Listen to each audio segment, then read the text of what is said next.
Great. So welcome to our free session, courtesy of our CM Online College. And of course, I want us to look at a concept under what we call statement of cash flows. Now, my first statement will be, when you are doing financial accounting, we normally focus on the number of entries, right? We are normally focusing on the number of entries you are going to make. So again, number two, we don't mark the workings, but we mark what is required. For example, in this question, you are required to prepare a statement of cash flows. That's all. So all the workings that will help you to get the answers are not marked. We only mark the postings or the entries. And therefore, for you to be on the safer side, as you address the question, please first of all bring the entire format, so that at any given time you read a question, you come across an item, you adjust it directly. So that now will take me to this section where we'll be able to put our items. So let's say our statement of cash flows will be recorded in this particular section. And I will start with the number one item.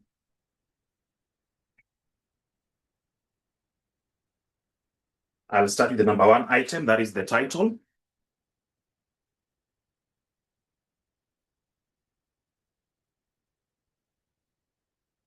Number one item, so I'll be able to talk about the title.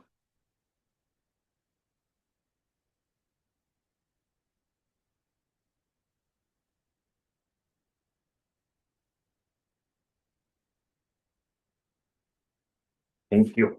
So here I talk about 𝗕𝗵𝘆𝘀𝗶𝗰 Limited. 𝗕𝗵𝘆𝘀𝗶𝗰 Limited.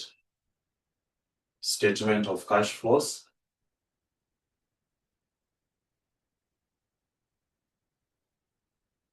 𝗕𝗵𝘆𝘀𝗀𝗃 Limited. Statement of cash flows for the duration. Statement of cash flows for the period ended or for the year ended.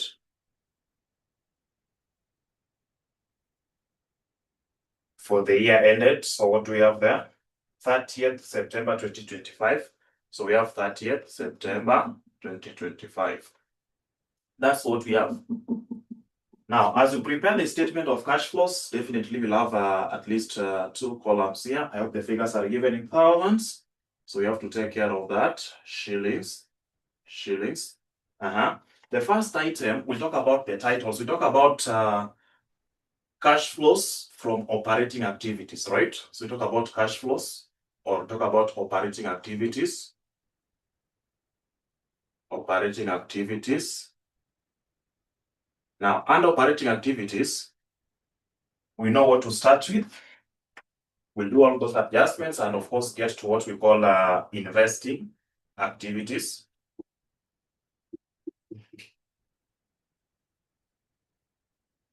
Investing activities. Then, of course, we finalize with what we call financing activities.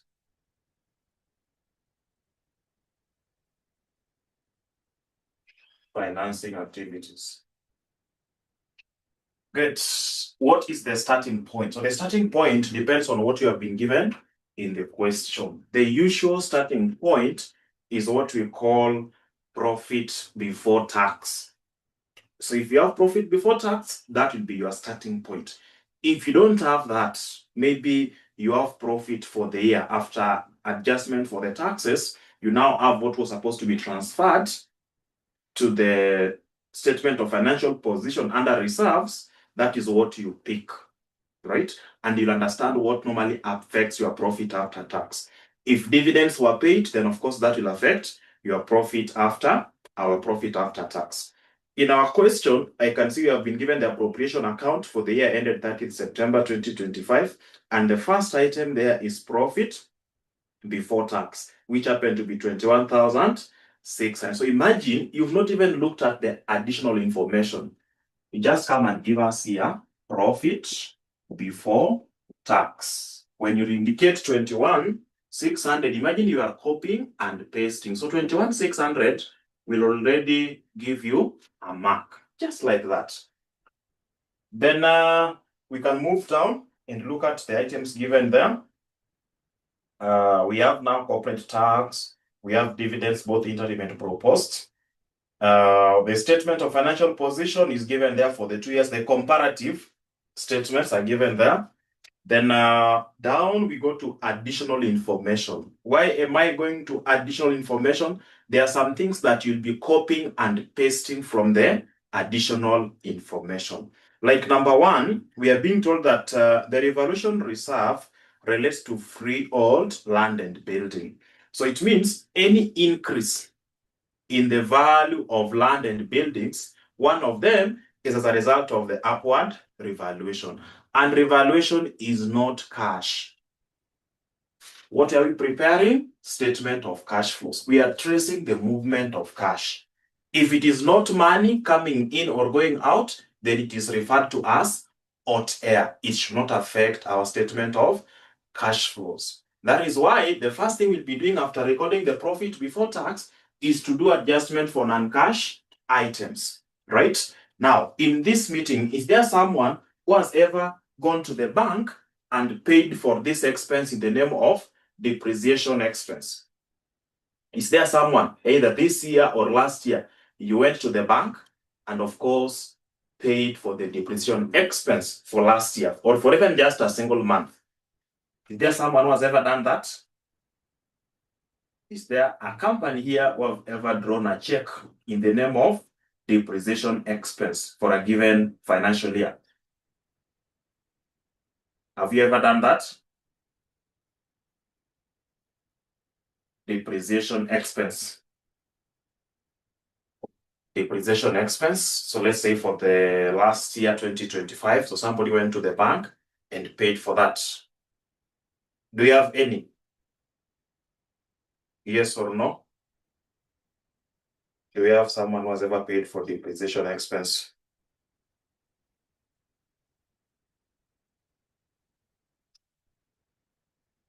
Yes?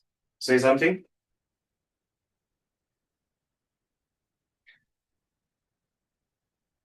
No. But so it means anytime we are going to have depreciation here, it affected our cash, and therefore we have to adjust it accordingly. Then information number 2, we are told that depreciation on plant and machinery amounted to 10,350 or amounting to 10,350 was charged to the statement of profit or loss account during the year ended 30th September 2025. Now, this is the question. We have said depreciation is a non-cash item. In the process of getting profit before tax, depreciation as an expense was deducted, right? So we had a figure higher than this, and since depreciation was recorded as an expense, it reduced our figure to 21,600. So if I want to get back to the real cash flow, what do I do with the depreciation expense? Should I add it or deduct? Should I add it back or less? Given that it is an non-cash item and it was used to reduce our profit before tax. So we add back depreciation expense, and therefore we'll now come up with just a subsection here and call it adjustment for non-cash. Adjustment for non-cash items. Adjustment for non-cash items. So one of them is depreciation. One of them is the depreciation. How much is it?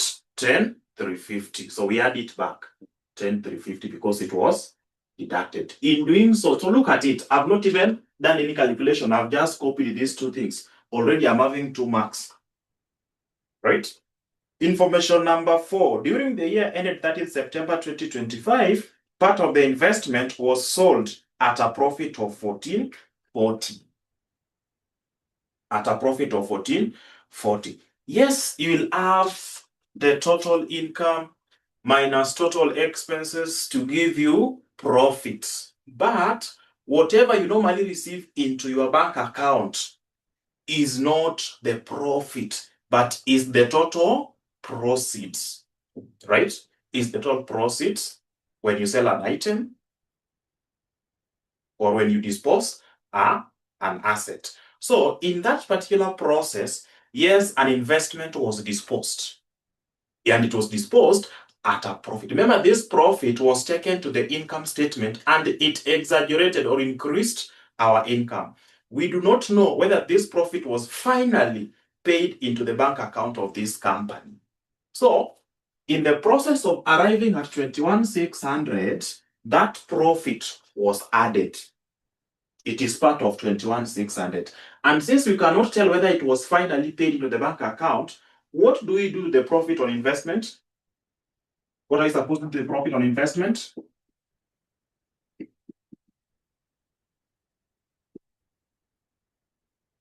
Profit on investment. Should we add or less? Profit on investment. We are supposed to deduct because it exaggerated, even though we have not confirmed whether it was paid into the bank account of this particular company. So that gives us 1440. Number 5. During the year ended 30th September 2025, impairment of goodwill was 3780. So, goodwill is an intangible asset, right? Depreciation is from the tangible assets. What have we done to the depreciation? It is an uncash item, and it was recorded as an expense. So we call it hot air because it is not affecting cash flows. The same way, the impairment of goodwill was also recorded as an expense and it reduced the profits of the company. So it means in the process of arriving at 21,600, impairment loss was actually deducted. How then do we get back to the correct cash flows? How do we get back to the correct cash flows? What are we supposed to do to the impairment of goodwill? Impairment of goodwill.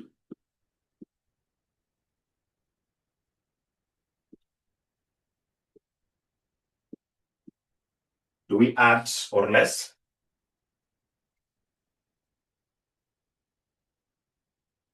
Do we add or less? We add it back, right? Thank you. So that gives us a figure of 3780. Good. We said that the profit on investment is supposed to be deducted because it exaggerated our incomes. Good. Then we move to number 6. The quoted short-term investments are 3-month treasury bills. The quoted short-term investments are 3 months treasury bills. What does it mean? Then it means this will be recorded as cash and cash equivalents, right? So where we have the cash at the bank, cash on hand, right? Where we have short-term investments, right? Where we have notes receivable, where we have bank overdrafts, where we have short-term notes payable, right? All that will be recorded under cash and cash equivalents. And therefore, we are not going to adjust it at this particular point. Those are the obvious things we are able to see. Now, the profit on investment has been adjusted. There's something we are looking for. Number 1, is there any disposal of an item? Yes. Additional information. Number 3. During the year ended 30th September 2025, plant with a net book value of 6750 was sold for 13,230. The plant's original cost was 27,000. Number 3, yes, we are dealing with it. Correct. Thank you for that. Now, during the year, the company had a plant whose net book value was 6750. We have 2 ways of dealing with it. We can do it at cost or at net book value. We can do it at cost or net book value. When you decide to do it at net book value, this is what will happen. You have to understand now, in the statement of financial position, do we have the planted machinery given at cost? That is not given. So what we have been given here is given at net book value. The depreciation that was given, again, was on planted machinery. So what are we going to do? You can decide to come up with a T account or just deal with it independently. This is what we are trying to talk about here. We'll have 3 accounts, right? So plant, and machinery. We talk about at net book value, right? Then we'll have what we call, actually, we can just have one. So we talk about disposal account. Disposal account. Now, do we have balance brought down of this plant? Balance brought down. Remember, we are maintaining it at net book value. The balance at the end of the year 2024, plant and machinery, we have 57,150. 57,150. Good. If an asset account or non-current asset account is maintained at net book value, then number one, depreciation will affect the account. Revaluation will affect the account. Purchase of a new item will affect the account. So let's see. So the opening balance is 57,150. Then during the year, there was a disposal, right? There was a disposal. So can somebody give us the net book value of the asset that was disposed? An item of plant was disposed. At what net book value? Are you able to see that? There's an item from this account that was disposed. What was its net book value? What was its net book value?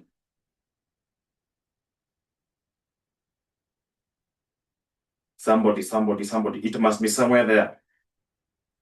Information number 3. The net book value of the asset disposed was 67.50. So we disposed here at 67.50. Good. As you dispose, it is taken to the disposal account on the debit side. So plant and machinery is giving us 67.50. Good. Still talking under this, or talking about that, we have said depreciation will also affect this account. What was the depreciation amount for the plant and machinery during the year? It has been given to us under additional information number 2. That is 10,350. So I'll come here and talk about 10,350. Good. Do we have any revaluation of the plant and machinery? Do we have any revaluation of plant and machinery? Revaluation? Yes or no? Do we have any revaluation? It can be upward or downward. We call it fair value adjustment. Do we have any? Revaluation is there, but is it relating to the plant and machinery? Is it relating to the plant and machinery? No, it does not relate. So we don't have revaluation which could have affected this account. Again, if you go to our additional information, is there anywhere we have been told that this company took a loan of acquiring a new plant? In other words, if you've gone to the bank and they have given you a loan in form of a plant and machinery, you are going to credit the loan account and debit the asset account with the value of the new plant and machinery. Do we have such a case in our question?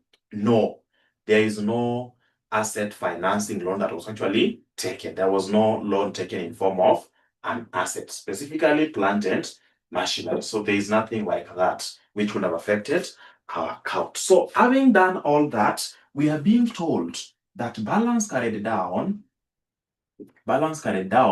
in the plant and machinery account must be the net book value given under the year 2025, which happened to be 52,740. 52,740. So let's come here. And check. We want to get the total amount on the credit side compared to what we have on the debit side. So what are you getting on the credit side? What are you getting on the credit side? Ungekuwa na revaluation, tungefanya aje? So if you are to have revaluation, upward revaluation, remember revaluation will increase the value of the asset. We record it here. Revaluation, if it is upward revaluation, we record it here. And of course, in this case, it is 0. Right? We have recorded it there. So how much do we have? If there was revaluation out, it have affected the plant and machinery accounts? Yes, we could have recorded it. If it is upward, right? Upward revaluation. Downward revaluation, we record it on the credit side. Thank you. So how much are we having here on the credit side? 6750 plus 10350 plus 52740. How did you get depreciation? We have been given that in the question. We have been given that in the question. So we have 69,840. 69,840.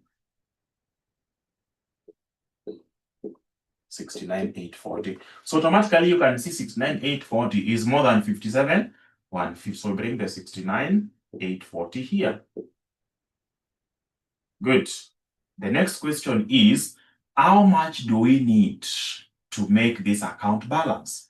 For us, what are we supposed to add to the 57,150 plus 0 to give us 69,840? How much do we need?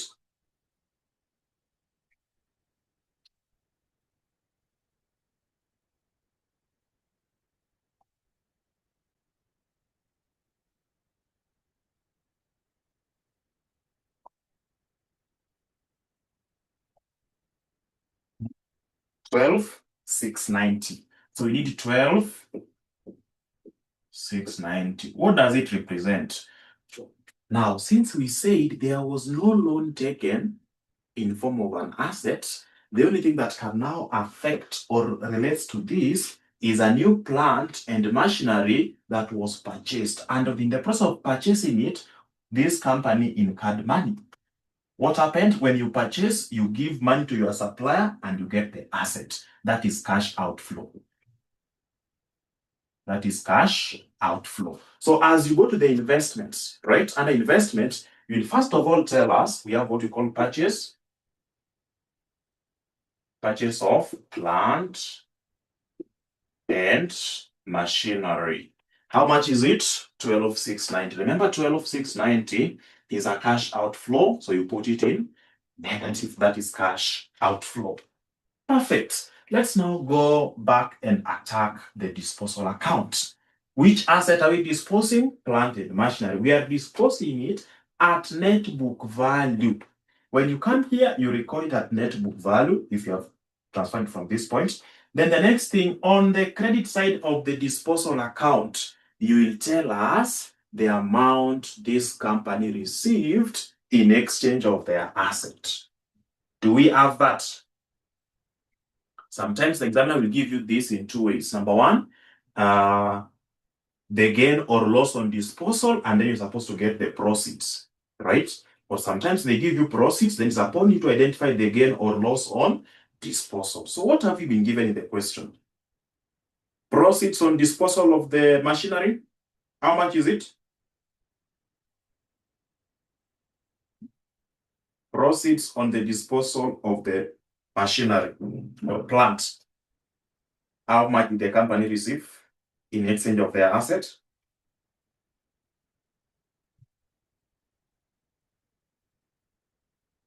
How much is it? 13? Bernard is telling us 13,230. Are we able to see that? The rest are not able to see that. Kindly confirm. Have you been able to see what Bernard is giving us there? Additional information number 3. Additional information number 3.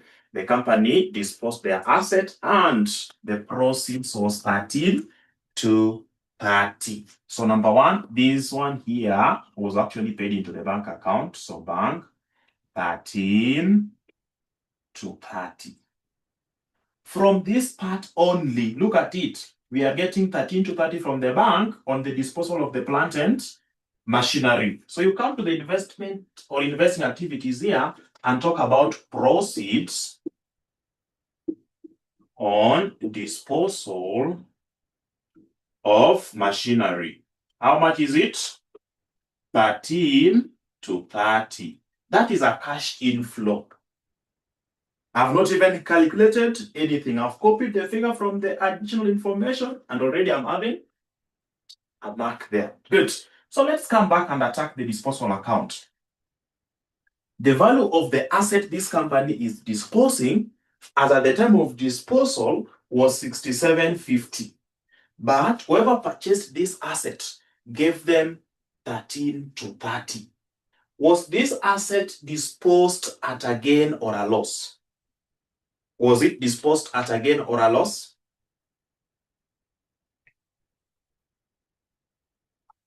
You have an asset, you have your phone. Its value is 6750 and someone offered you 13 to 30. Is it a loss or a gain, Esther? Is it a gain?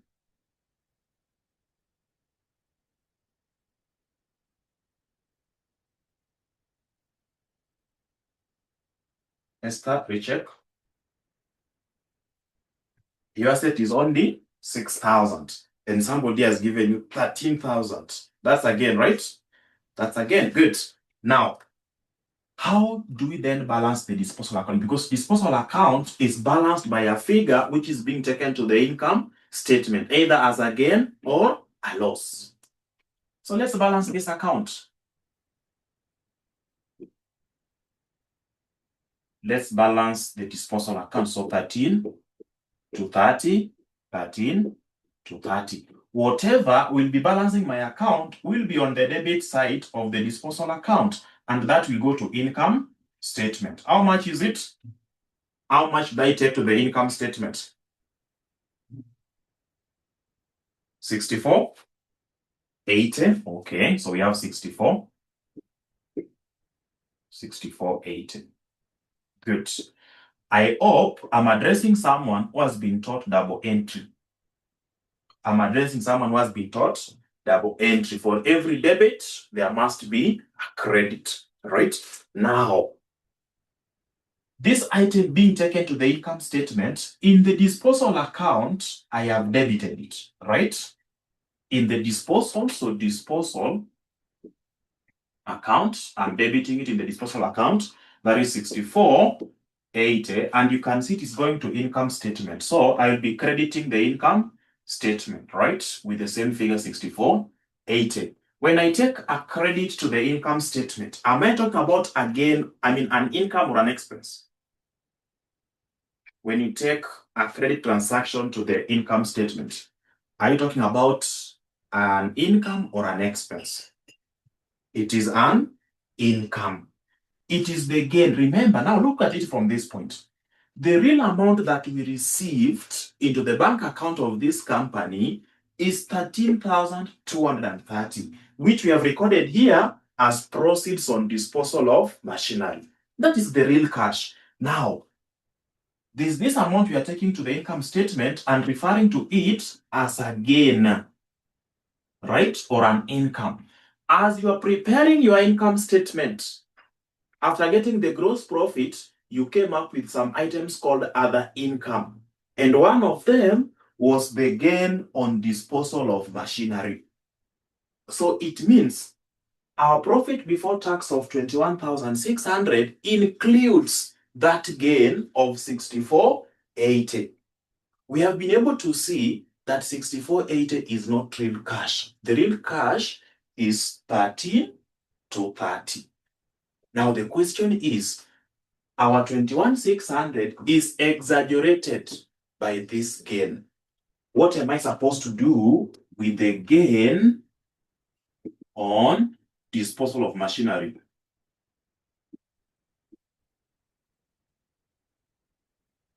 The 64.80. What am I supposed to do with it? Should I add or deduct? Should I add or deduct? I should deduct the exaggeration, right? So I'll be able to deduct the gain on disposal of machinery. Good.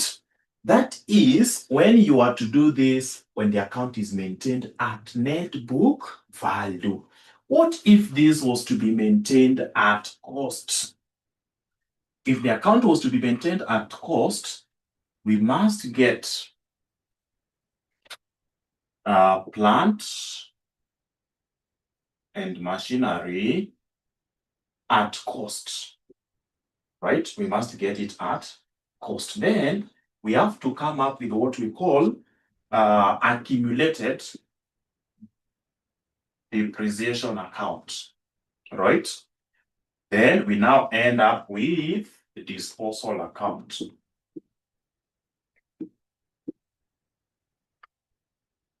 You have to give us the balance brought down of our machinery maintained at cost. We do not have that. You have to give us the accumulated depreciation of the entire PPE. We don't have that. So maybe in our next question, we'll be able to see a question whereby, or I'll be able to select a question where you are given the cost and not net book value. So I want to attack the disposal account. Sorry, I jumped late. Is this the indirect method? Yes, we are doing the indirect method. Good. I want to attack the disposal account, but working with the cost. The first thing, we are told that this item which is being disposed, this machinery that is being disposed, its cost was 27,000, right? So as we have the cost, we are going to dispose, right? So disposal, we dispose at cost of 27,000. That is number one. Number two, if you maintain the plant and machinery account at cost, you are not going to bring depreciation. The only thing that will be affecting now the account at cost is balance brought down, again at cost, balance carried down, again at cost, right? The balance carried down that is given there. Then what you are going to do is that revaluation, if it is there, the whole of it will be affecting now our account. We'll be doing it there. Then you look at now bank, if there's any purchase. Whether you do it at cost or at net book value, will arrive at the same figure. So allow us to look at maybe next question where you will be required to do it at cost. My interest is about this disposal being done at cost. So we take 27,000 and bring it to the disposal account. So plant and machinery bringing to us 27,000. We are eliminating this asset from the books. It has been disposed. So why should we maintain its accumulated depreciation yet it has been disposed? So what we are doing here, we are eliminating it from the books of this company. Now we have balance brought down under accumulated depreciation. Then of course we talk about income statement, the depreciation expense for the year, which happened to be 10,350, right? It will affect this. In other words, it will increase the amount in the accumulated depreciation account. Now, since the asset whose cost is 27,000 is being disposed, we have to also eliminate its accumulated depreciation. So we'll now take it to the disposal. My question is very simple. What is the accumulated depreciation of the asset we are disposing? What is the accumulated depreciation of the asset we are disposing? Remember, net book value, so this will guide you, is equal to cost minus accumulated depreciation. Do we have the net book value of our asset? Yes, 6750. Do we have the cost? Yes, 27,000. Do we have accumulated depreciation? No. So can you make accumulated depreciation the subject of the formula? Then you give me your result. What are you getting?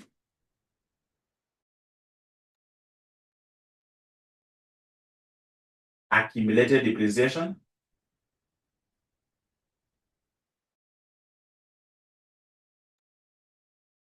Accumulated depreciation.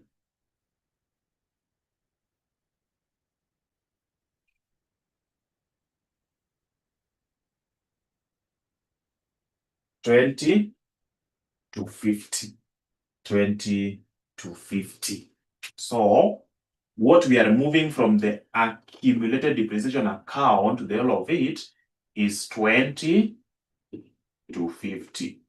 Where is it going to? Disposal. Now that it has been debited, it will be credited here, right? So accumulated depreciation is giving us 20 to 50. Perfect. From there, do we have proceeds on disposal of this asset? Yes. We now talk about the proceeds, which of course went to the bank. Of how much? The proceeds was 13 to 30. 13 to 30. This account has to balance. So definitely I can see 13 to 30 plus 20 to 50 will give us a figure of 33,480. 33,480 is more than this, and therefore our balancing figure will be on the debit side of the disposal account, and that balancing figure will go to income statement. My question will be, how much is this balancing figure? Because this one here will be 33,480. 33,480. Good. So how much is this balancing figure? How much is this balancing figure?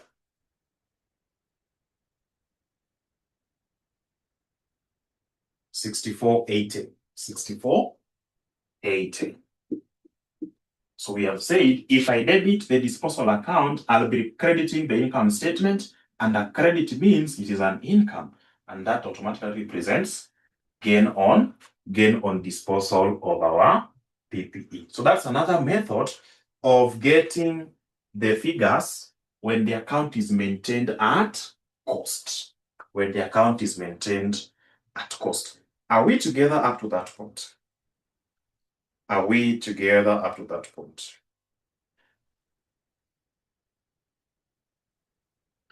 Are we together up to that point?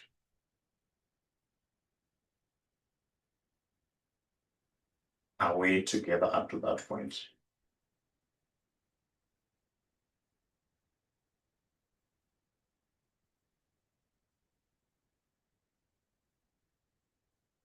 Great. Now, having done that, let's see our additional information here. It was about the gain and the losses and all that, so we've been able to capture that. We've been able to capture all that. Can we now go ahead, since we are done with all the adjustments, can we now go ahead and get what we call our cash flows before adjustment for? So we'll come here and talk about cash flows before adjustment for working capital. Cash flows before adjustment for working capital. How much do we have? So you add everything from 21,600, you add what's supposed to be added, you less what is supposed to less. So what are we getting?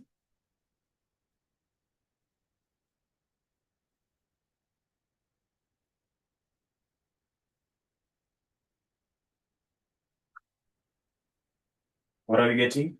That is 21,600 plus 10,350 minus 1440 plus 3780 minus 6480.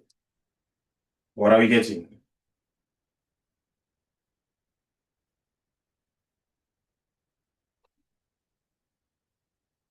What are we getting?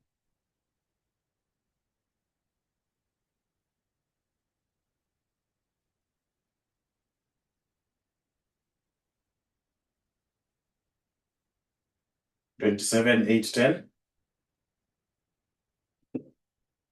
$27,810. So we have 27,800 and 27,810. Correct. Now, look at our statement here. It is cash flows before adjustment for working capital. Then it means the next thing will be adjustment for working capital. The working capital, the most common ones are normally 3 in number. You look at the inventory, you look at the trade receivables, you look at the trade payables. Then, of course, in exceptional cases, the examiner will give you the prepayments and accruals. In rare cases, you'll have prepayments and accruals. So let's now deal with the three major working capital items. And it will be either increase or decrease in that particular item. So I'll start with, I'll skip the part, I'll just leave space for the increase or decrease, but I'll talk about inventory. I'll talk about trade receivables, then of course trade payables. Trade receivables, then trade payables. Increase or decrease, that will come later. If you want to get your free marks, then again visit this section here. Go to your inventory that has been given in the year 2024 and 2025. What normally happens is this. When your inventory increases, then it means you purchased more. What happens if you do purchases? Money will be going out of the business.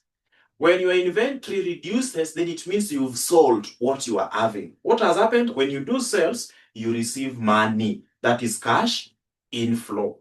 So, increase in inventory is cash outflow. We put negative. Increase in trade receivables, you've given more goods on credit. That is cash outflow.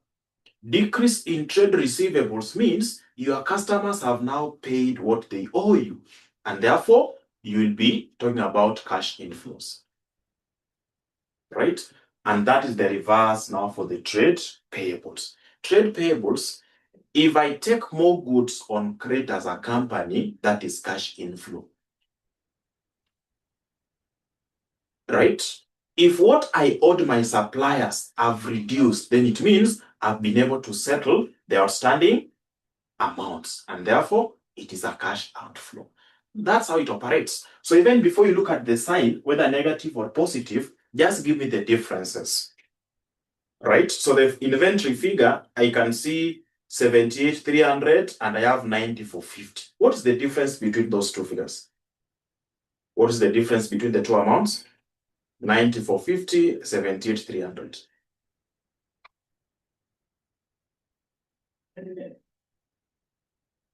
Somebody?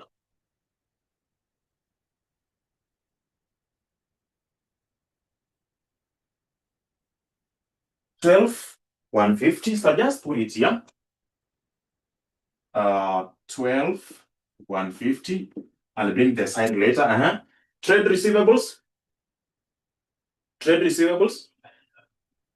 That is 55 to 60, then 70 to 100. What's the difference between the two? What's the difference between the two? 55 to 60, then 70 to 100.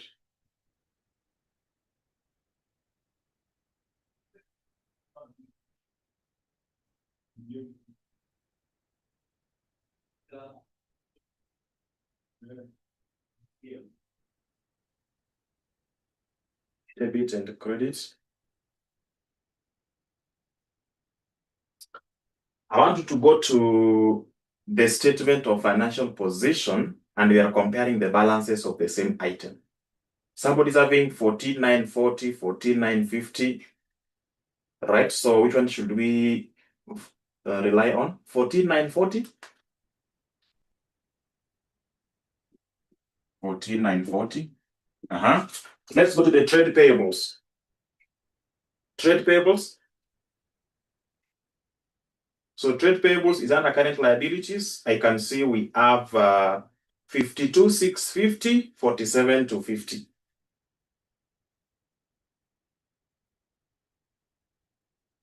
Yes, 52,650, 47,250. What's the difference? What's the difference between the two? 5,400, right? 5,400. Great. So let's now get back to inventory. Inventories, I can see in 2025 it is 90,450. In 2024 it was 78. there is increase in inventory. Increase in inventory means we purchased more, and that is cash outflow. So increase in inventory, that is cash outflow. So you just put this in negative. Trade receivables. In 2025, it is 55 to 60. In 2027, it is 70 to 100. There's a reduction in trade receivables. So it means our customers actually paid. So decrease in trade receivables is a cash inflow, and we leave it in positive form. Trade payables. So trade payables, in 2025, we have 52,650. In 2024, we earned 47,250. What we owe our suppliers have increased. We've received more goods on credit, and that is cash inflow. So increase in trade payables is basically a cash inflow item, right? So we now want to talk about cash flows. Cash flows now from before to cash flows after. Adjustment for working capital. So how much will you have here? You take 27,810 minus 12,150 plus 14,940 plus 5,400. What are you getting?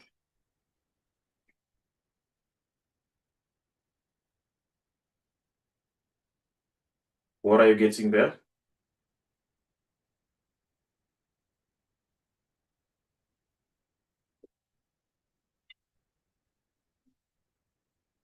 Cash flows after adjustment for working capital.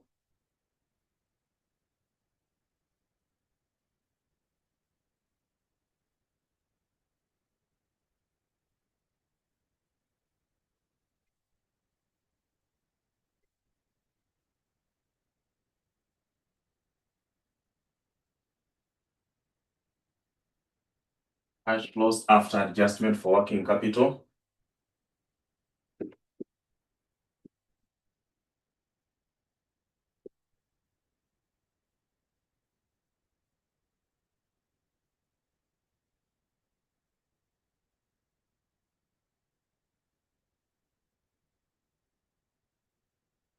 Cash flows after adjustment for working capital.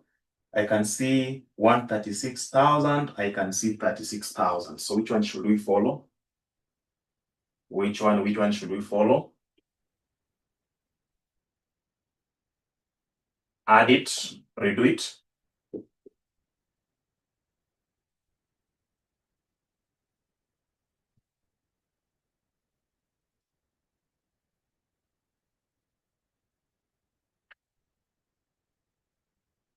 Uh-huh. 36 is the majority, so we have 36,000. Good. That is what we have. Now, after that, we have to do adjustment for some two items here, right? One of them is finance cost paid. Initially, we are calling it interest paid, but the name of interest changed to what we call finance cost. We talk about finance cost paid. Then, of course, we have tax paid. The finance cost paid,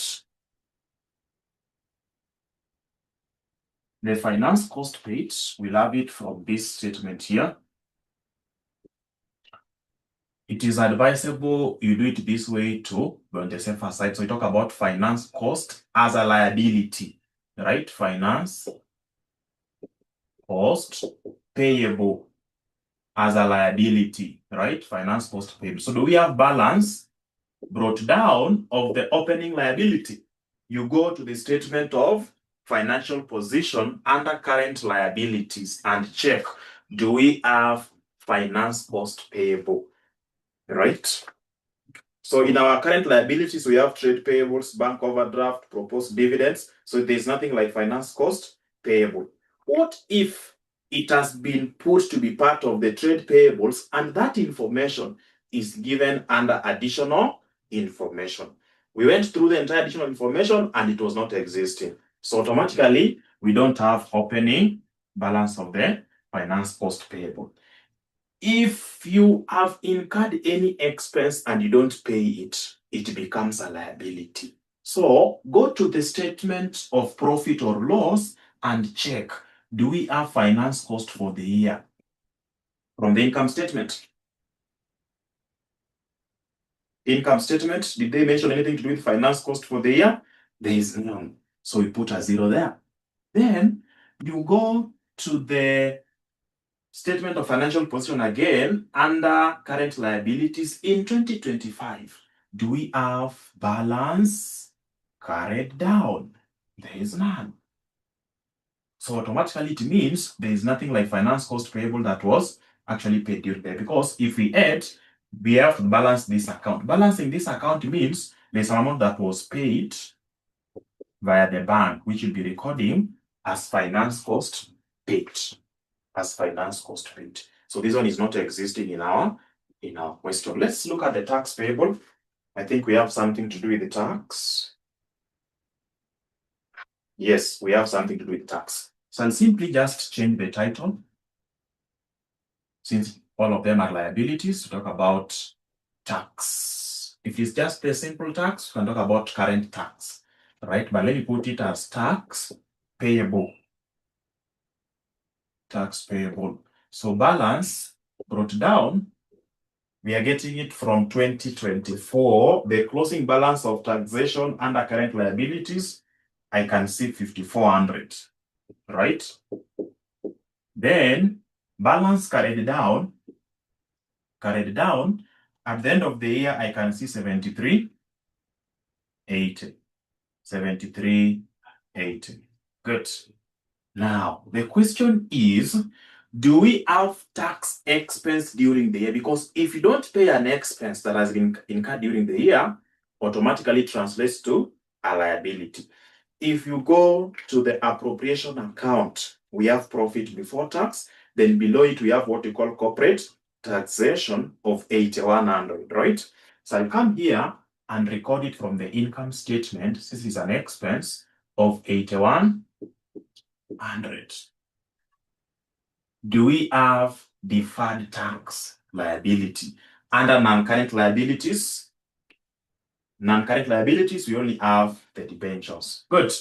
Now, we have opening amount which you are supposed to pay to PRA of 5,400, right? From last year, you've not paid it.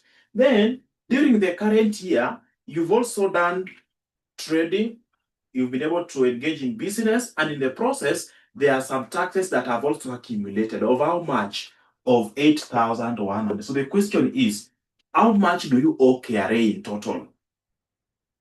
What you had not paid at the beginning of the year, plus what you've accumulated during the year. So how much do you owe KRA in total? Add all these figures, column wise. 5,400, 8,100. How much do you owe KRA?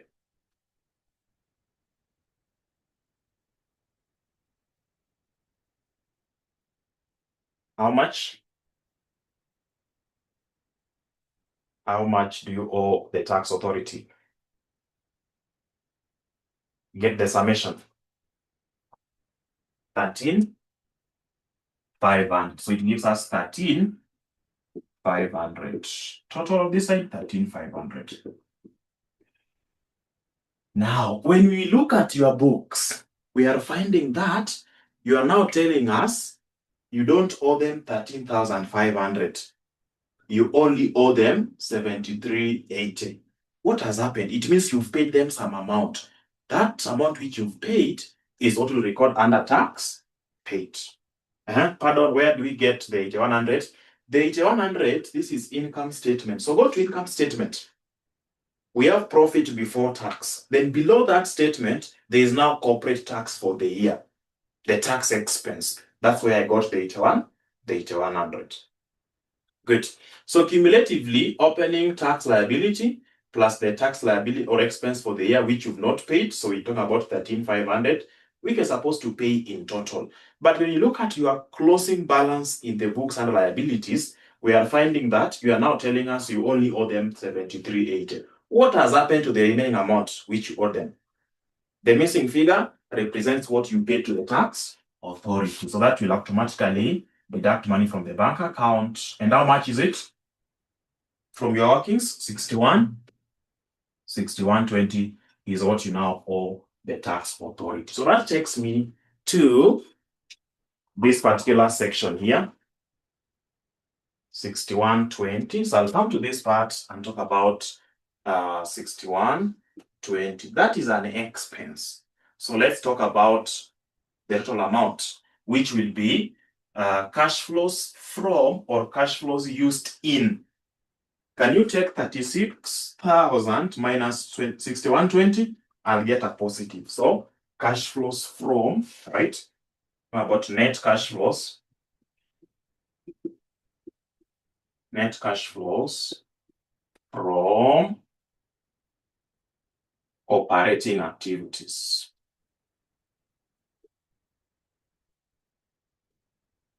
Net cash flows from operating activities. So how much will we have there? Net cash flows from operating activities. 29,880.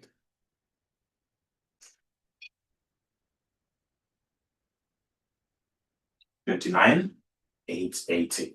Good. So we need to do now so many adjustments with regards to the investing activities, then of course financing activities. What you need to understand, as you've seen, it is very interesting. Look at the statement of financial position. Look at it, the one that we have been given. We have started with the non-current assets. So most of the things that are dealing with the non-current assets will be recorded under investing activities.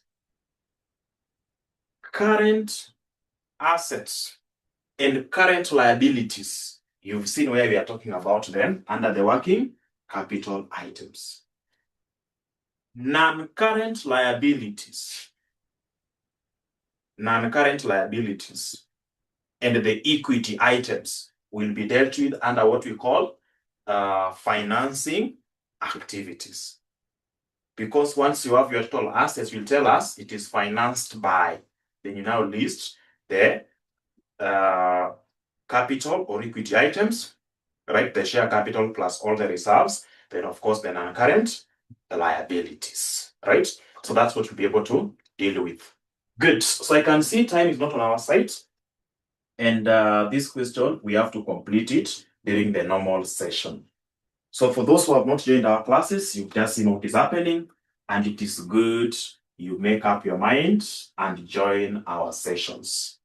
What I can confirm to you that our exams will be done in August 2026 from 17th of August, right?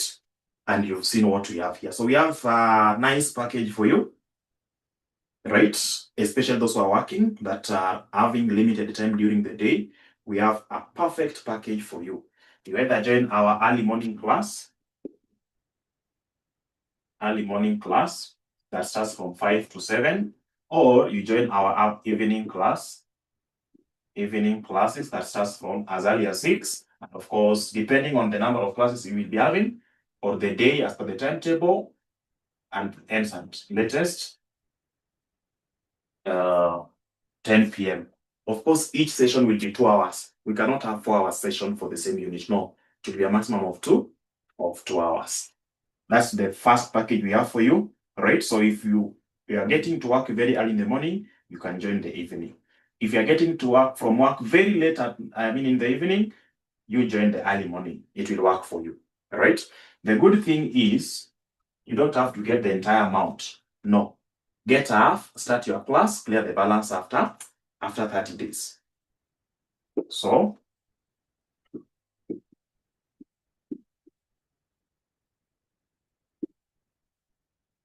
account, the unit name. Are you referring to financial accounting? That is what will be your account name. Do you want to add the second unit? That will be part of the account name. Do you want to bring the third unit? That will be the account name. And then amount depends on the number of units we'll be taking. The fee is 5,200 per unit. That is first attempt. If you are retaking, If you are taking this unit, of course, you must get some discount. That is 4,800 per unit. You'll get to pay 4,800. There's some discount, at least 400. That 400, if you add something, you can get a revision kit. Right? You've saved 400 by registering for 1 unit. If you register when you are retaking, right? If you are retaking 3, you shall have saved how much? 1,200. That 1,200 gives you 1 revision kit, and the 200 will be delivery fee. Look at it. Look at that advantage, right? So make up your mind and join this particular package, either early morning or evening at this cost. What have I said? I've said you can do half to start your class, 2,600 or 2,400, start your class and pay the balance within 30 days. Now, somebody is saying, you are telling us to join the classes and your classes began maybe 1 week ago. How will I recover what was done when I was not there? RCM has got a giant, right? RCM has got a ninja here by the name LMS. This LMS will make you see places. This LMS will make you see places. This LMS records all the sessions, including what we have done here, is already recorded and will be posted in LMS. So all the classes that you missed before you joined our classes will be accessed so long as you have been given access to LMS. And that is the option. So you can join our classes right away so that you don't miss our today's class, which will be conducted at 6 p.m. Right? We'll be having a class at 6 p.m. Please don't miss, because you will be doing great things, including completing the remaining part of this question. So if you want to get a timetable for all the units at foundation level, please just reach out to 0719 525 000 or 0793 555 000 or 0703 78 0000, right? Or 07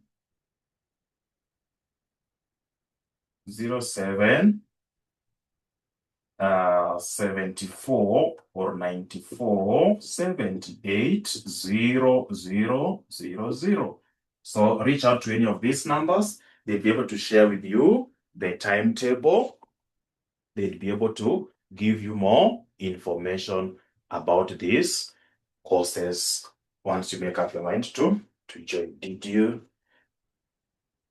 happen at 5 as per the timetable? Yes, they did their classes. The classes were actually conducted. So this is how you'll be able to have that breakdown. So please make up your mind, join the classes, because the train has already left the station and no turning back. We must clear this financial accounting come August 2026. You'll do it in your first attempt. No retaking. This time round, when we join our classes as early as today, you follow everything we are doing here, I can confirm to you that there will be no retaking come August 2026. As I leave, if you are to do a review and immediate feedback, if you are told to account for the 1 hour we have been interacting here, will you say that you've added some value? If you talk about what you've done for the last 1 hour, will you confirm that you've added some value or no? Have you added some value? Or you are even worse than the way you joined the session? Have you added some value, or we've just wasted your 1 hour and you regret joining this session? Have you added some value?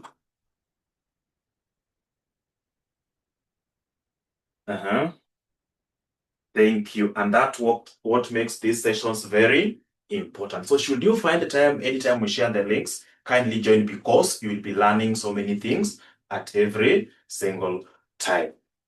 Okay, my name is CPA Clinton. Yes, added value, but tackling question that we are yet to cover makes us float a lot. Now we are just revising, just giving you an overview, right? Remember, again, what we have done here will not stop you or stop us from covering the entire syllabus. It's just a way of preparing you for what is there. Yeah, good. That's okay. So allow me to end the session. Thanks for your time. Have a blessed afternoon, and let's meet some other time, specifically during the normal